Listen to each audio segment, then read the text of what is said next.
تم ہتھیار تھوڑے رکھتے ہو یا بہت، گھروں سے نکل آؤ اور اللہ کے رستے میں مال اور جان سے جہاد کرو، یہی تمہارے حق میں بہتر ہے، بشرطے کہ سمجھو۔ اگر مال غنیمت آسانی سے حاصل ہونے والا اور سفر بھی ہلکا ہوتا تو یہ تمہارے ساتھ شوق سے چل دیتے، لیکن مسافت ان کو دور دراز نظر آئی تو عذر کریں گے اور اللہ کی قسمیں کھائیں گے کہ اگر ہم طاقت رکھتے تو آپ کے ساتھ ضرور نکل پڑتے۔ یہ اس طرح اپنے آپ کو ہلاک کر رہے ہیں اور اللہ جانتا ہے کہ یہ جھوٹے ہیں۔ اللہ تمہیں معاف کرے، تم نے پیشتر اس کے کہ تم پر وہ لوگ بھی ظاہر ہو جاتے جو سچے ہیں اور وہ بھی تمہیں معلوم ہو جاتے جو جھوٹے ہیں۔ ان کو اجازت کیوں دی؟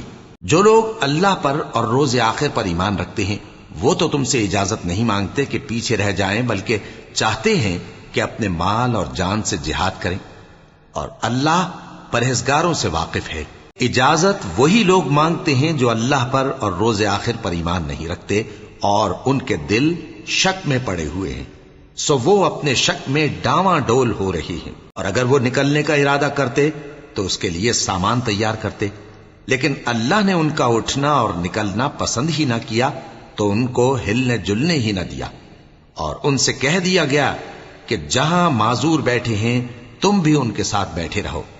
اگر وہ تم میں شامل ہو کر نکل بھی کھڑے ہوتے تو تمہارے درمیان شرارت کرتے اور تم میں فساد ڈلوانے کی غرض سے دوڑے دوڑے پھرتے، اور تم میں ان کے جاسوس بھی ہیں، اور اللہ ظالموں کو خوب جانتا ہے۔ یہ پہلے بھی طالب فساد رہے ہیں اور بہت سی باتوں میں تمہارے لیے الٹ پھیر کرتے رہے ہیں، یہاں تک کہ حق آ پہنچا اور اللہ کا حکم غالب ہوا اور وہ برا مانتے ہی رہ گئے۔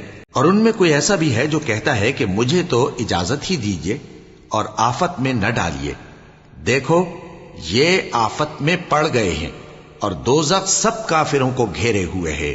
اے پیغمبر، اگر تم کو آسائش حاصل ہوتی ہے تو ان کو بری لگتی ہے، اور اگر تم پر کوئی مشکل آ پڑتی ہے تو کہتے ہیں کہ ہم نے اپنا کام پہلے ہی درست کر لیا تھا، اور خوشیاں مناتے لوٹ جاتے ہیں۔